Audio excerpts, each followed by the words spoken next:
Assalamualaikum warahmatullahi wabarakatuh. Perkenalkan, nama saya Novelia Cantika, mahasiswi dari Fakultas Keguruan Ilmu Pendidikan, Program Studi PPKN.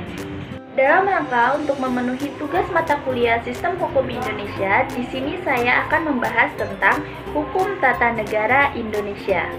Di dalam video ini, saya akan membahas tentang apa itu pengertian Hukum Tata Negara Indonesia, lalu sumber-sumber apa saja yang termasuk ke dalam Hukum Tata Negara Indonesia, dan asas-asas apa saja yang terdapat dalam Hukum Tata Negara Indonesia, lalu apa saja kelembagaan negara Indonesia. Untuk itu, mari kita simak videonya. Yang pertama adalah pengertian dari hukum tata negara di Indonesia. Hukum tata negara merupakan hukum yang mengatur dan mengorganisasi suatu negara.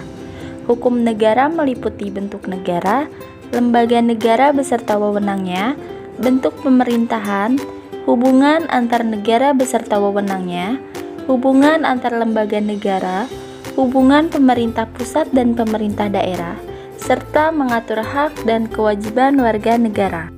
Selanjutnya adalah sumber hukum tata negara. Pada umumnya, sumber hukum diartikan sebagai sesuatu yang menyebabkan kaidah hukum itu ada dan berkekuatan. Logikanya, sumber hukum adalah sesuatu yang dijadikan bahan penyusunan dan pengesahan daripada hukum tersebut. Yang pertama adalah sumber hukum formil. Sumber hukum formil yaitu sumber suatu peraturan yang memperoleh kekuatan hukum. Sumber-sumber hukum formil membentuk pandangan-pandangan hukum menjadi aturan-aturan hukum dan mengikat.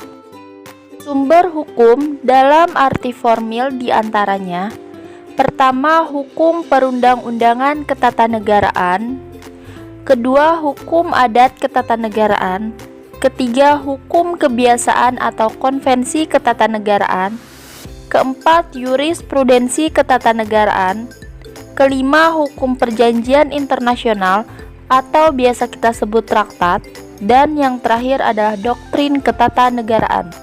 Selanjutnya adalah sumber hukum material. Sumber hukum material adalah sumber yang menentukan isi dari kaidah hukum tata negara. Contoh sumber hukum yang termasuk dalam arti material yaitu Pancasila sebagai dasar dan pandangan hidup bernegara. Selanjutnya adalah konvensi ketatanegaraan. Konvensi ketatanegaraan dapat diartikan sebagai segenap kebiasaan atau tindakan ketatanegaraan yang bersifat mendasar yang dilakukan dalam penyelenggaraan negara, baik yang belum diatur maupun yang mungkin menyimpang dari Undang-Undang Dasar dan peraturan ketatanegaraan lain, dengan maksud untuk melengkapi atau memperbaiki ketentuan-ketentuan ketatanegaraan yang bersifat mendasar atau sebagai faktor pendinamisasi pelaksanaan konstitusi.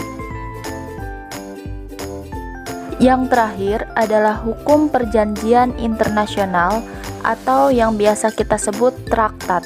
Traktat adalah salah satu perjanjian antar negara dengan berdasarkan dari hukum internasional yang dituangkan dengan cara tertentu. Asas dapat diartikan sebagai dasar, pedoman, serta sesuatu yang menjadi pokok dasar. Berikut yang termasuk ke dalam asas hukum tata negara adalah: yang pertama adalah asas Pancasila, yang kedua adalah asas negara hukum, yang ketiga adalah asas negara kesatuan, keempat adalah asas kedaulatan rakyat dan demokrasi, dan yang terakhir adalah asas pembagian kekuasaan. Materi yang terakhir adalah kelembagaan negara di Indonesia. Lembaga negara adalah lembaga pemerintahan yang dibuat oleh, dari, dan untuk negara. Lembaga negara bertujuan untuk membangun negara itu sendiri. Struktur lembaga negara sebelum amandemen. Susunan lembaga negara sebelum amandemen diatur bahwa Undang-Undang Dasar merupakan hukum tertinggi. Kemudian, kedaulatan rakyat diberikan seluruhnya kepada MPR.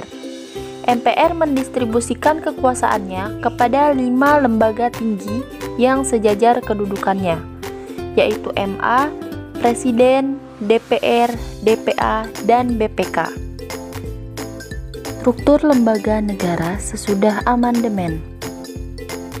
Susunan lembaga negara sebelum amandemen diatur bahwa Undang-Undang Dasar merupakan hukum tertinggi, di mana kedaulatan berada di tangan rakyat dan dijalankan sepenuhnya menurut Undang-Undang Dasar. Undang-Undang Dasar membagi kekuasaan kepada 6 lembaga negara dengan kedudukan yang sejajar, yaitu MPR, DPR, DPD, Presiden, BPK, MA, dan MK. Alhamdulillahirrabbilalamin, selesai sudah pembahasan kita kali ini. Semoga apa yang saya sampaikan di dalam video ini dapat bermanfaat untuk teman-teman semua.